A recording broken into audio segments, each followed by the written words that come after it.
Dear colleagues and friends, it's March the 3rd, World Hearing Day. We celebrate this day today, and I want to give a presentation on behalf of the Audiology Committee of the International Association of Communication Sciences and Disorders, the ILP, on the therapy of developmental language disorders in children with hearing loss.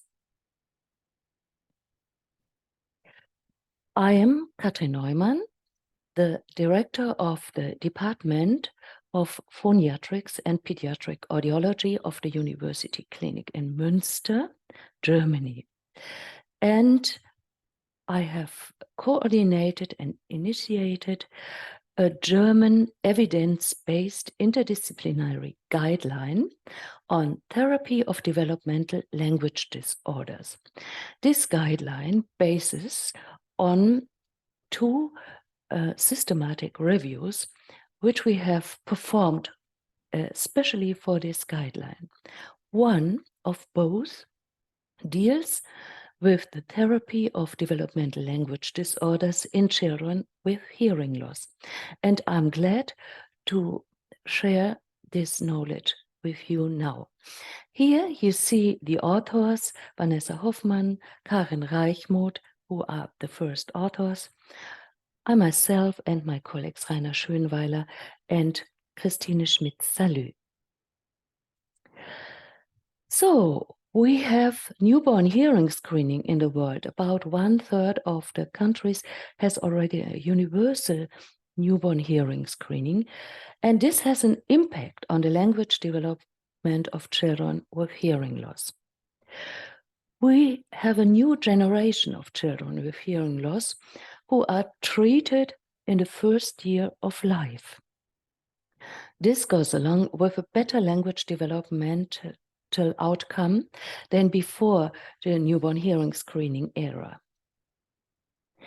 The screening makes the development of children without additional impairments more similar to those of children with normal hearing. Yet, there is still a wide variability, even independent of the hearing loss severity.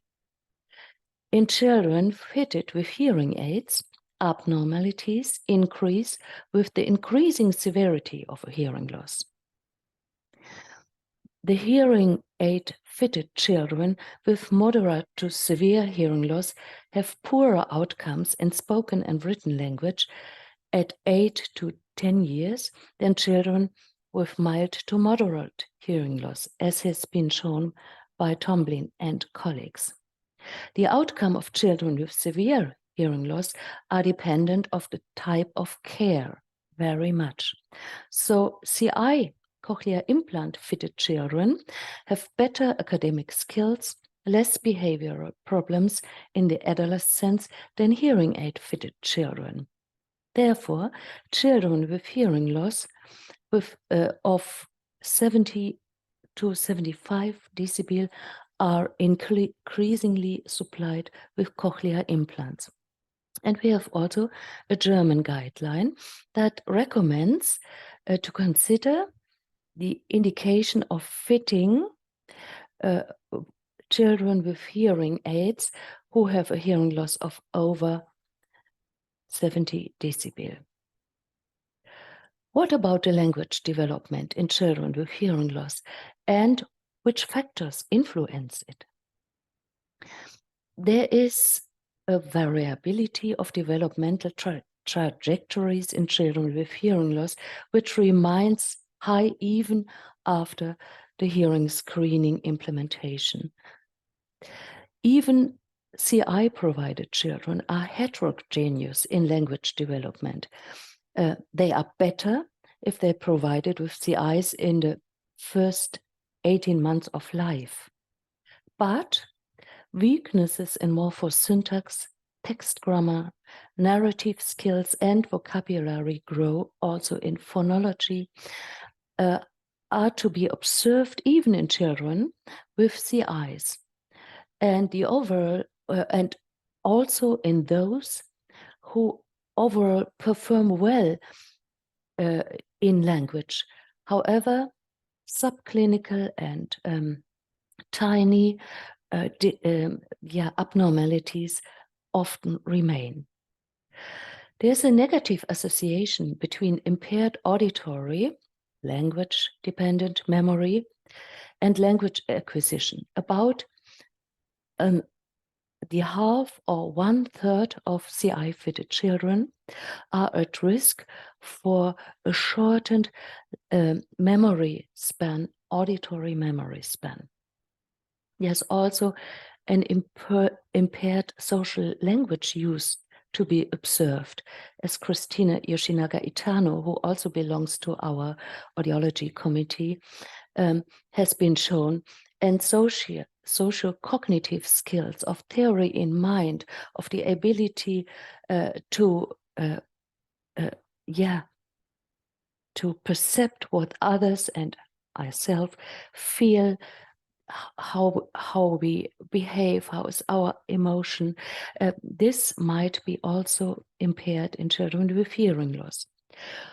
Factors that influence the language development in such children are the maternal educational level, very important, time of diagnosis and provision of hearing aids with hearing aids or CIs, the duration of the daily use of the hearing devices, the quality of amplification or fitting of the hearing devices, the number of therapy sessions per month even, and very important, non-verbal cognitive abilities. The verbal short-term memory is very important, as I have shown before, and we have to keep in mind that about 35 to 40% of children with hearing loss have additional impairments. What about the language development and treatment of developmental language disorders in children with hearing loss? We recommended in our guidelines that children with mild to severe hearing loss without additional impairments provided with hearing aids in the first year of life usually achieve age-appropriate language skills comparable to normal hearing children. However, if they perform at 2 to 2.5 years of age in language tests, about 1.5 standard deviations below the age norm of normal hearing children. These are the worst 6 to 7% of children. This is our same criteria as for other developmental language disorders and meets the prevalence of developmental language disorders without additional impairments. A family-centered language therapy should be provided. Very important. Should be means that we have at least level 2 evidence for such a recommendation. The intervention should include parent programs and parent coaching.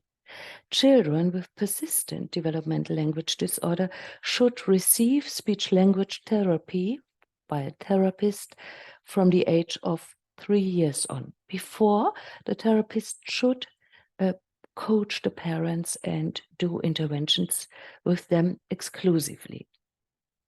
Focus of the therapy should be on morphosyntax, phonology, vocabulary, and narrative skills.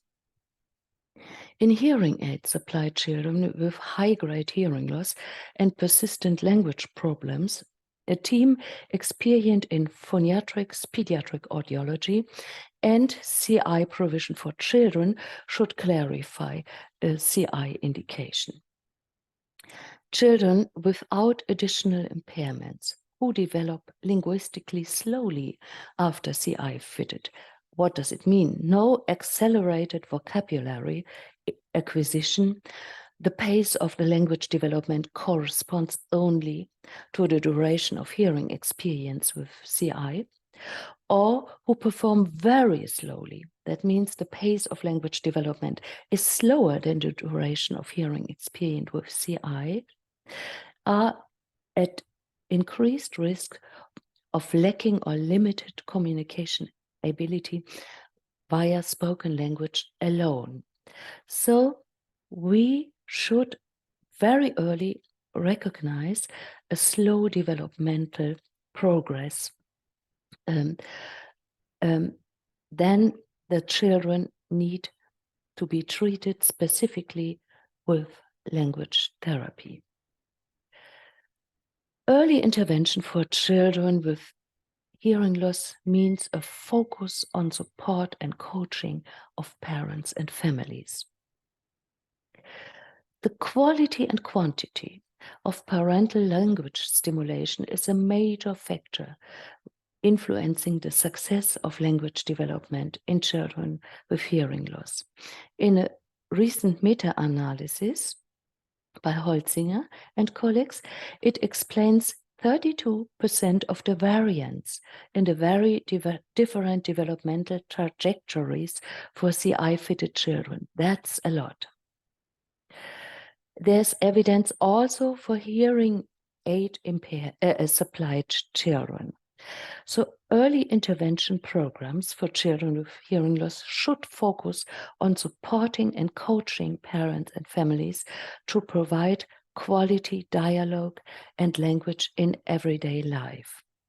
Parent programs are available that combine effective methods for normal hearing children for the late talkers, such as the worldwide used Heinen program for parents, with hearing-directed approaches. In Germany, we have, for instance, our Münster Parent Program.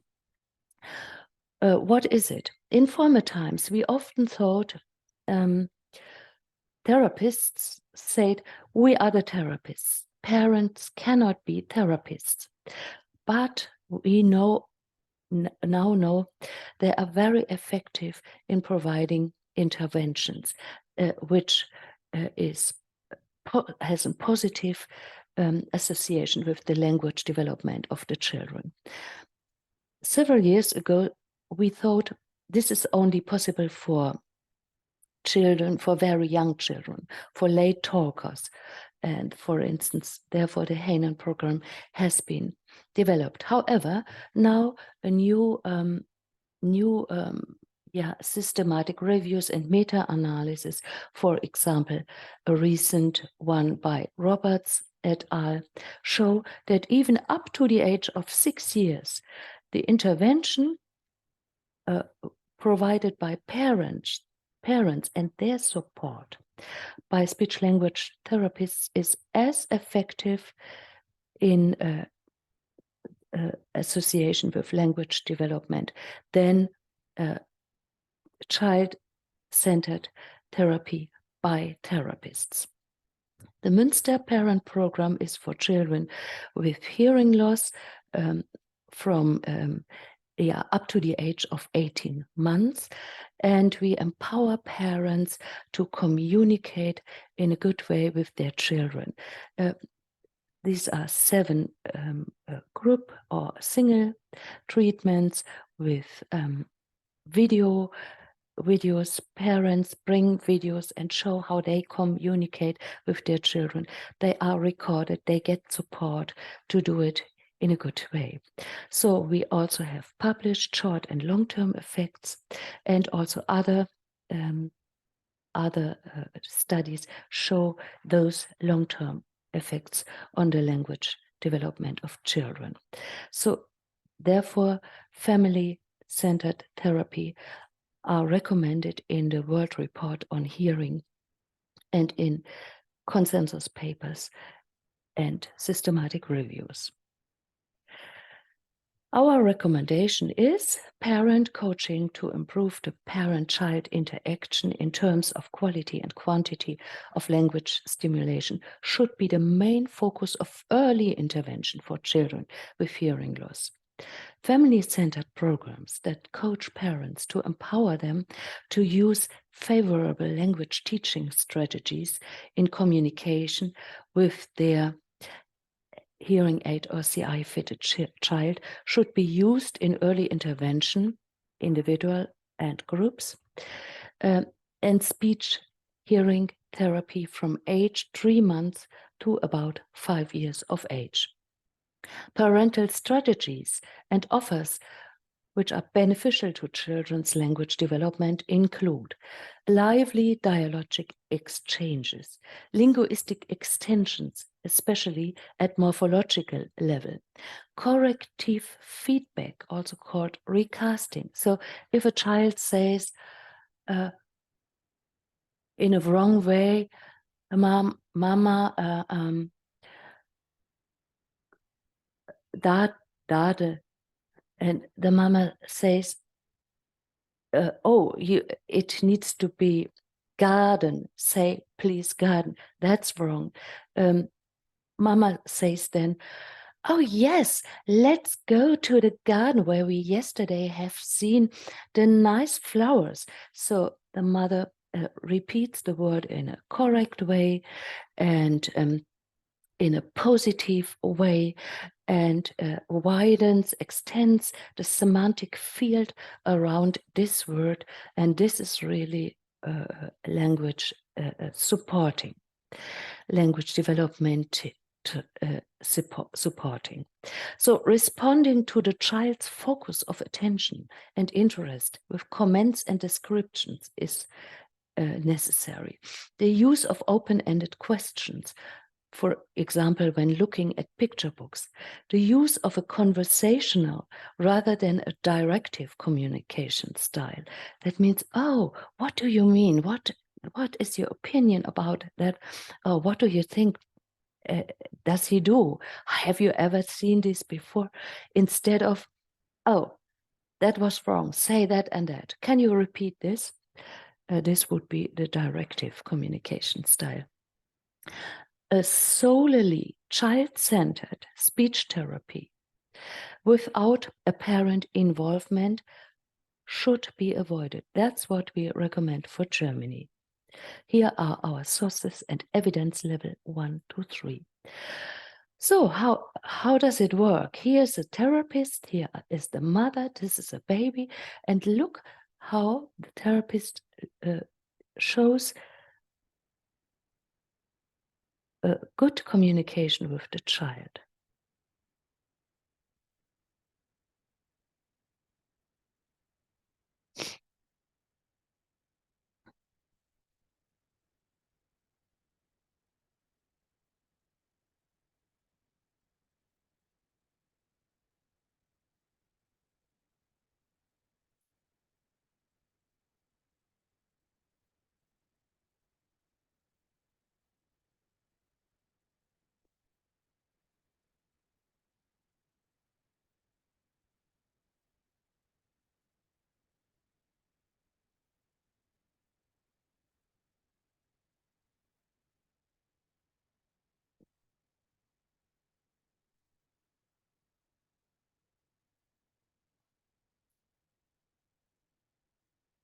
So you have seen how positive this therapist stimulated the child, and there were only 2-3 words important. They came highly frequently, the da and the name of the baby, Ella, and in different contexts with in a playful atmosphere. And now you see how the mother does it with an even younger baby. Um, the mother repeats also single syllables and keeps the eye contact and is positive with the baby.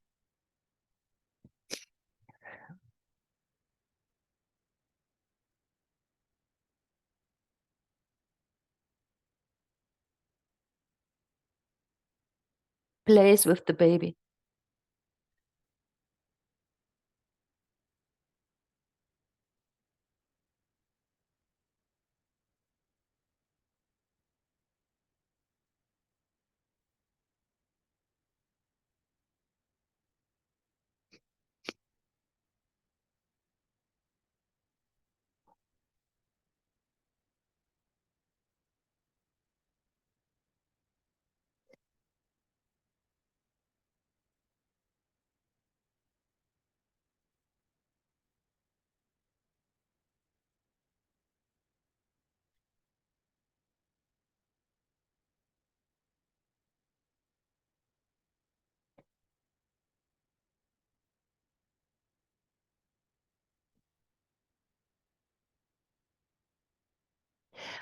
Okay, so let's speak about special therapy methods.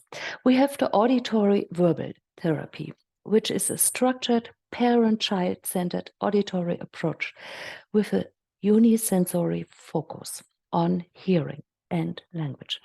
The focus on listening and intensive language stimulation without the aid of other sensory channels is important here. The goal is to learn more or less exclusively oral language for communication. The most studies in the world on speech-language therapy for children with hearing loss focus on AVT. So it follows the principle of family-centered intervention. However, 5 systematic reviews, including a Cochrane review and 2 retrospective cohort studies, showed a lack of controlled studies and insufficient empirical evidence for the effectiveness of AVT. That means the positive effects are not only to be attributed without biases to this treatment. The best effectiveness in CI have been shown in CI-fitted children when AVT was offered as early intervention after early detection and fitting of hearing loss with hearing devices. There is, also evidence for the effectiveness of combination of AVT with adaptations of the Hainan program for children with hearing loss. Furthermore, of single AVT methods with picture book viewing or singing. So the recommendation is not stronger than AVT may be considered as family-centered early intervention for children after hearing aid or CI care. It may be considered, not it should be applied, not it shall be applied. It may be considered. We need more better designed studies on that, and then maybe we have the evidence. The natural oral approach is that one which is mostly applied in Germany. It's an interactionist, dialogic, and multisensory focus. Parents are empowered to support their children's language development through natural dialogues, interactions, and dialogic picture book viewing, naturally involving all senses, not only the auditory one. It's also a partly family-centered intervention. However, again, studies are scarce and there's hardly any empirical evidence of its effectiveness. Again, the best results are achieved when the approach has been accompanied by early identification and hearing aid or CI fitting and offered as an early intervention and with high parental involvement. A first evidence of efficacy has been achieved when combining this approach with the Hainan program adaptations for children with hearing loss. And there is also an evidence that methods of this approach are effective if they are used together with picture book viewing or singing. So the recommendation is the natural oral approach can be considered as family-centered early intervention for hearing aid and or CI-fitted children with direct parental involvement. Evidence level 3. What about the sign language acquisition? Teaching sign language is not a task of speech therapy because it's the learning, the acquisition of a language and not a treatment.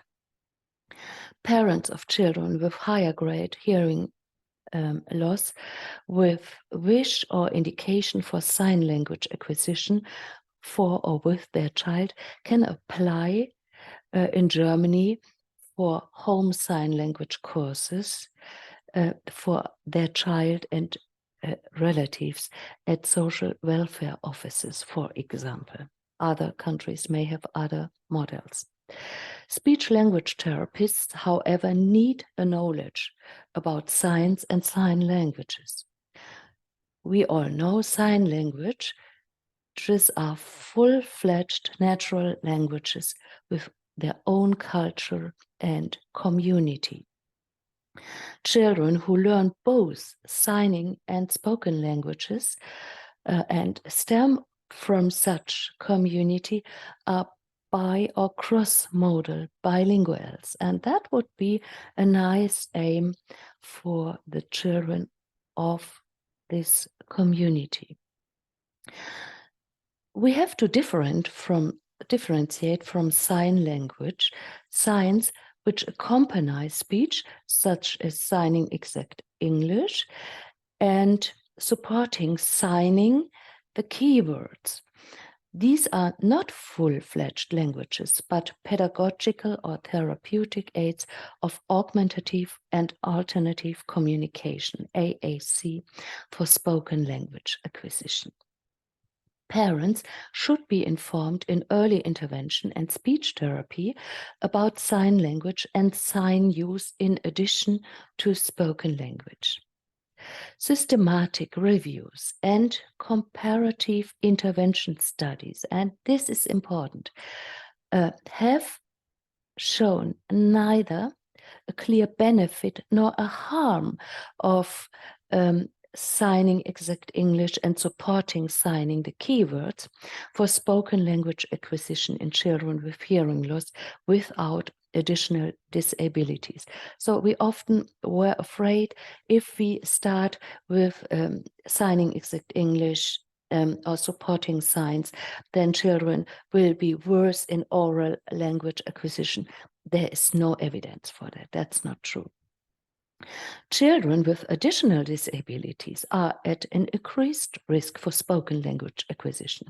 Depending on the type and extent of the impairment, AAC measures such as signing exact English should also be used in speech therapy if necessary and early enough. Okay. What is very effective in parent-child-centered intervention as a special method is the dialogic or interactive book viewing or book reading. So an intensive dialogic or interactive book viewing or reading with parents leads to improved language performance in 5 to 9-year-olds with hearing loss, especially in vocabulary. We have a level 1 evidence for that. Therefore, our recommendation is parents of children with hearing loss should be guided in speech therapy to engage in dialogic or interactive picture book viewing or reading and its intensive use in everyday life. So look at this father. He speaks German, but look how nicely he interacts and with multiple approaches with his son during picture book reading, viewing.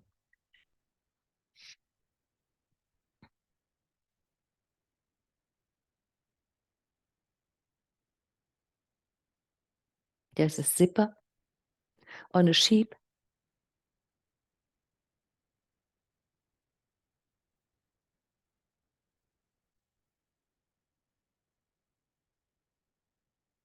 And he tickles the sheep.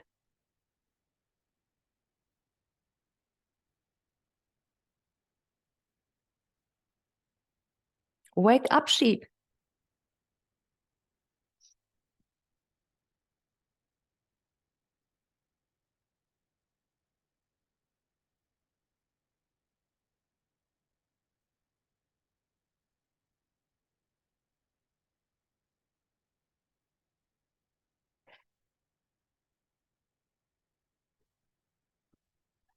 Highly frequent, and very precise input with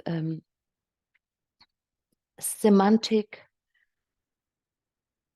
and morphological relations.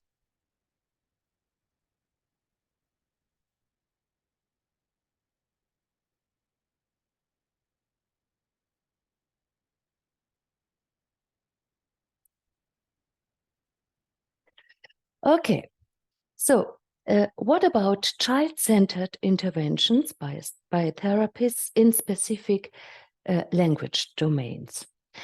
Children with hearing loss often show language domain-specific problems in morphosyntax, vocabulary, phonology, and narrative skills, for which there are hardly any high-quality controlled efficacy and effectiveness studies on therapy methods available so far. This is our task for the future, to perform such studies.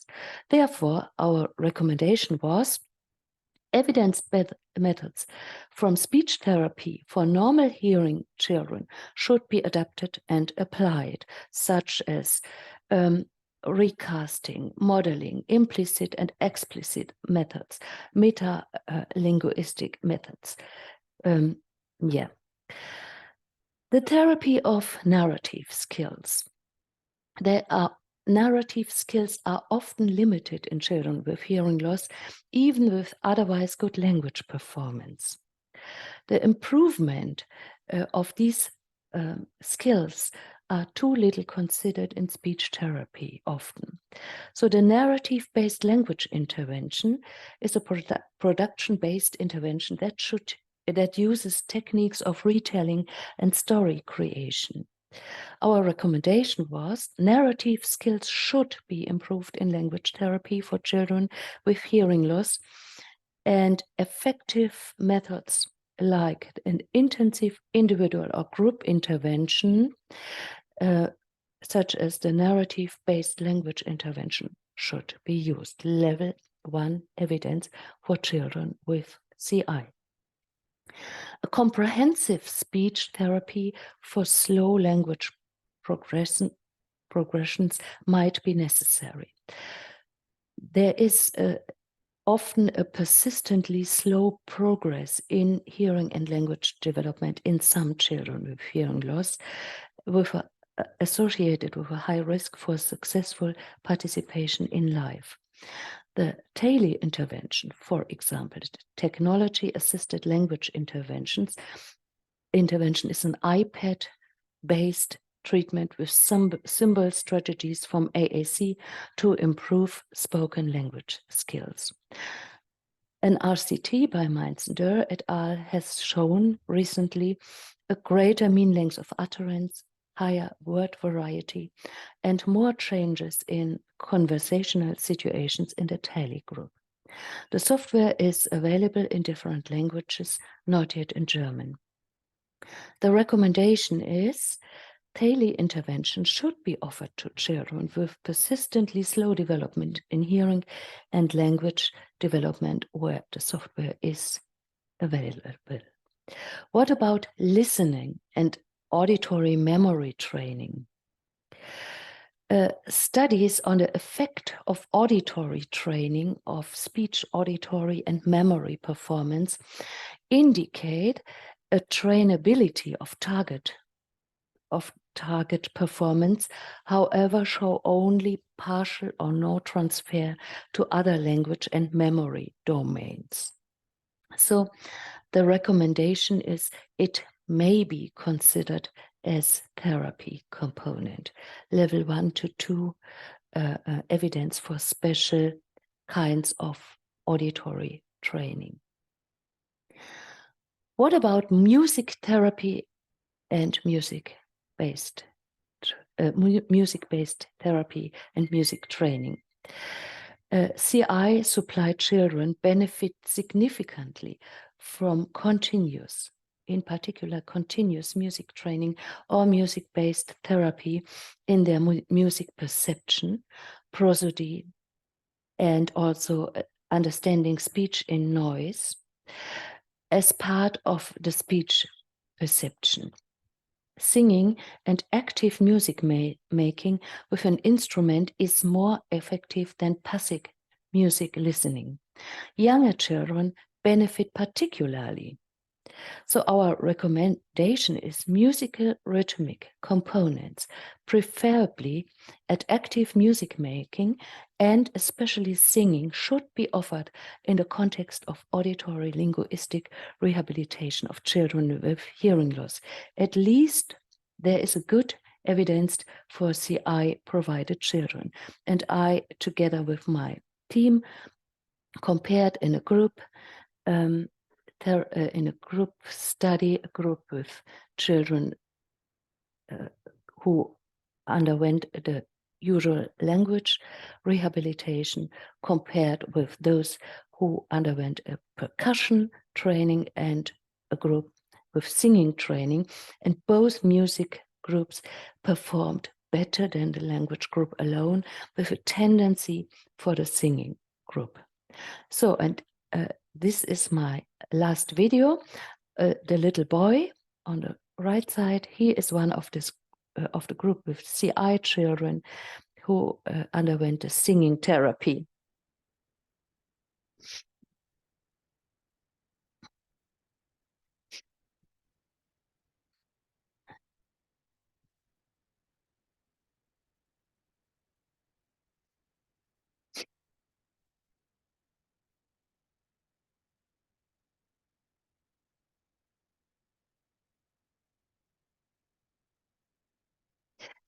He is not bad in meeting the target tones.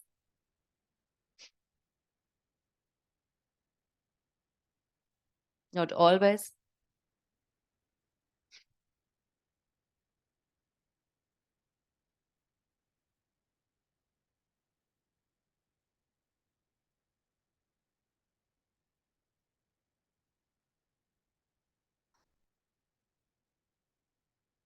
And so on.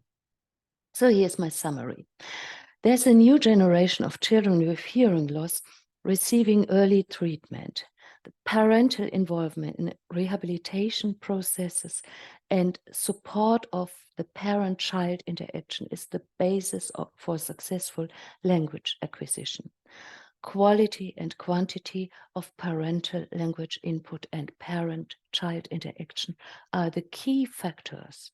And also the World Report on Hearing and international guidelines recommend family-centered early intervention. Also the Joint Committee on Infant Hearing. Music-based therapy, narrative skills therapy, interactive picture book viewing, the tele intervention are effective methods. And of course, we need more studies. I thank you very much for your attention and wish you a nice World Hearing Day.